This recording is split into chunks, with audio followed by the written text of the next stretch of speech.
something that you said to Jeff a few minutes ago. You said you'd seen evidence that this man was a convicted gang member. In what court was he convicted and for what?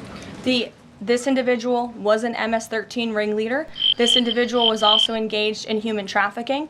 And I'm glad you brought up this point again, because I would like to point out that if you just saw the headline from the insane failing Atlantic magazine this morning, you would think this individual was Father of the Year, living in Maryland, living a peaceful life, when that couldn't be further from the truth. They didn't even mention in the title of that article, or even in the first paragraph, that this individual is an illegal criminal who broke our nation's immigration laws. He is a leader in the brutal MS-13 gang, and he is involved in human trafficking, and now MS-13 is a designated foreign terrorist organization.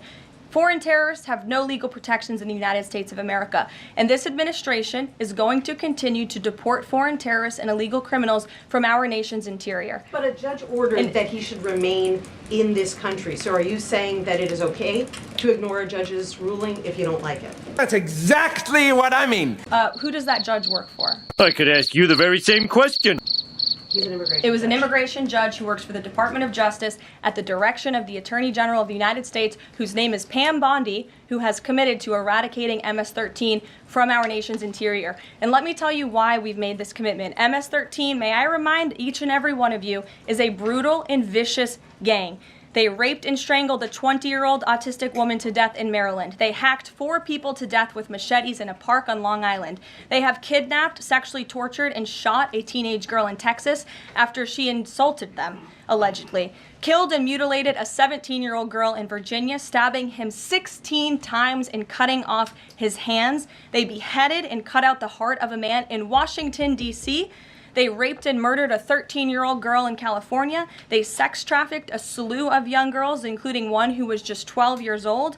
Raped an 11-year-old girl in Brooklyn while her brother was in the room. Sex trafficked a 13-year-old in Maryland and Virginia, miles away from this White House, even beating her 26 times on her backside with a baseball bat.